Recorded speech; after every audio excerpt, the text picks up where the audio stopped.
This critical reasoning argument is a conversation style argument where we have a conversation between two people, John and Christy. So we have two paragraphs and not just one, and we will typically have two arguments. What I mean by that is John and Christy are each going to probably have their own conclusions and their own premises or reasons behind those conclusions. Whenever we have a conversation style argument, the first thing that we need to figure out is the relationship between John and Christy. Does Christy have to respond to John's conclusion? Not necessarily. Christy can choose to address any aspect of John's argument. Does Christy have to disagree with John's argument necessarily? No.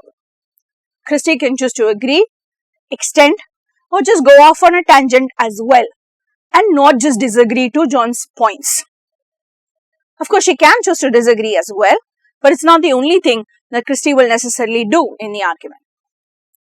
So for us to have a better understanding of the conversation, of the arguments that are presented to us, we need to think about what is the relationship between the two arguments. We also need to be extra careful about processing the question stem that is presented to us. Are we supposed to address John's argument, Christy's argument, a combination of the two, the relationship between the two? All of that will become evident once we read the question stem and tie that in to what we perceive as the relationship between John and Christy's arguments. Which means our strategy for conversation style arguments will change depending on the relationship and depending on the question stem. Let's first read the two arguments and let's make sure we understand them. Let's start with John. A study has identified that many soldiers received less than honorable discharges from the army due to charges of misconduct that can actually be attributed to conditions such as PTSD and traumatic brain injury. If you have not heard the term dishonorably discharged from the army, to be discharged from the army is to be let go, has to leave the army. Dishonorably discharged means you're not receiving any commendation for the service that you have done to the country. Like in this case, it's usually because of some case of misconduct. It implies a failure to perform your duty, a failure to take care and protect and work well with your fellow soldiers. It can also imply things like, treason and, failure to protect the country. It can lead to things like court-martial, where there's a case filed and then the army court handles that. So here John is saying that there are some people who are dishonorably discharged from the army, but they maybe did not deserve it, because it's not misconduct because of, their own behavioral personality traits. It's misconduct because of, traumatic brain injury or post-traumatic stress disorder. So John is implying that maybe it was not in their control at all, and it wasn't necessarily misconduct. Let's read the rest of John's argument. This is a military practice that is unfair and must be avoided. The army must take responsibility for the same and stop discharging their soldiers dishonorably. So he's saying that soldiers shouldn't be discharged dishonorably at all, not just the ones who are suffering from traumatic brain injury. And he's suggesting that the army take responsibility. So that's John's conclusion. Let's look at Christie's. While it is true that, now the while is a big clue here. The while indicates that yes, there are some parts of what you are saying that I agree with, but. So there's definitely a but, there's definitely some sort of contradiction that Christie is coming up with. Let's read the argument to find out what that is. While it is true that it is unfair to the soldiers to be discharged so from the army, she's talking about dishonorable discharges for people who are suffering. It has also been found that there are no sufficient measures or systems that have been created to identify whether the misconduct was due to trauma or due to other reasons.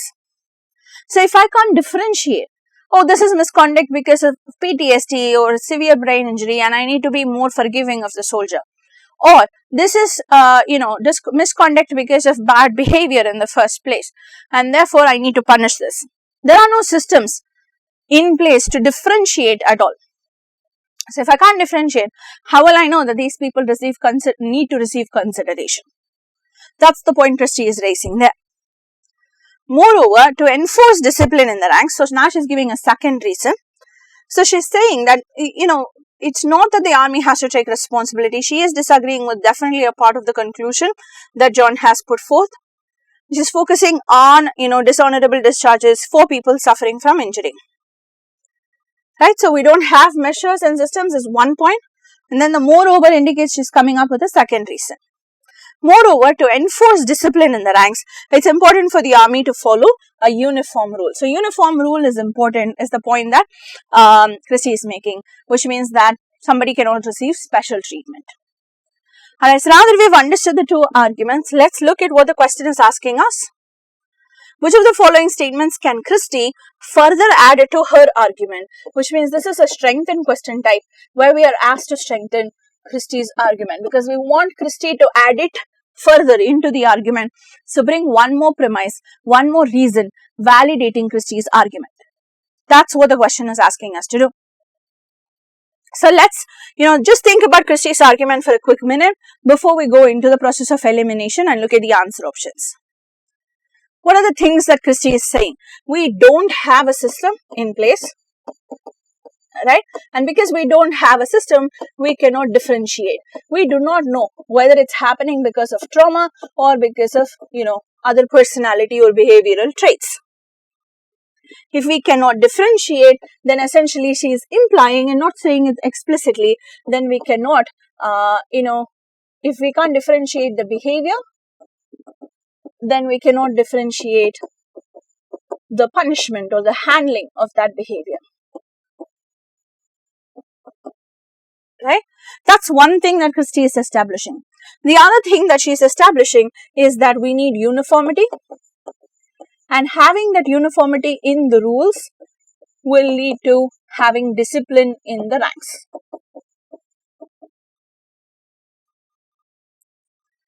So one of these two relationships is what we need to focus on as well when we are strengthening Christie's argument. We need to either say we need to have uniformity, and uniformity is what leads to discipline in the army's ranks, or we need to say that if we can't differentiate the behavior, then we cannot differentiate the punishment that is given for that behavior either. The reasons for the behavior. Whichever answer option validates one of these two relationships is going to be the answer option that we are looking for, because that would add further credibility to the points that Christie is making in the paragraph. Let's look at each of our answer options. A as an alpha, the first option says, if there is no proper system, then the army should have developed a proper system by now. So here we're sort of blaming the army and we're saying you should have done something. Why haven't you done anything yet? This is more along the lines of something that John would say rather than something that Christie would say, because John's whole argument is that the army has to take responsibility for dishonorably discharging soldiers. So if Christie says, hey, we don't have a system, it's very likely that in response to Christie, now John is going to say, so what if you don't have systems? You should have focused on developing that. How can the army unfairly penalize people? But what we want to do is add further credibility to Christie's argument. We're not looking for John's response to Christie's argument. Therefore, answer option A is definitely not what we are looking for and is eliminated. Bravo says, complete elimination of dishonorable discharges would make it more difficult for the army to monitor and evaluate the soldiers. A couple of things here. One, it says monitor and evaluate the soldiers, so it sort of looks like we're talking about this whole disciplining thing. But then Bravo says, complete elimination of dishonorable discharges. Complete elimination of dishonorable discharges is not something that Christie has raised in her argument already. Christie is talking about having the same rule for everybody and having no system to differentiate even if we wanted to. So it's better off that we have the same rule for everybody. That's sort of what Christie is implying. Christie is not suggesting that dishonorable discharges should be removed at all. It is John who sort of implies that we should not have dishonorable discharges at all. But Christie is not addressing that aspect of John's argument. Christie is choosing to address the fairness point that has been brought up by John. Is dishonorably discharging people who are suffering from brain injury fair? Should the army take responsibility for that? Though that's the aspect of John's argument that Christie is choosing to address. She has not talked about whether dishonorable discharges should be removed or not removed completely. So the word complete elimination is a word that cautions me against Bravo. But I'm going to keep Bravo, I'm not eliminating it. I'm going to compare it with other answer options. So let's read C, D, E. C as in Charlie says, it is not the Army's fault that there has been no system developed to help those with PTSD. There are a couple of things here. One, we are saying no system developed to help those with PTSD. The system that Christie is talking about is a system to differentiate between reasons for misconduct.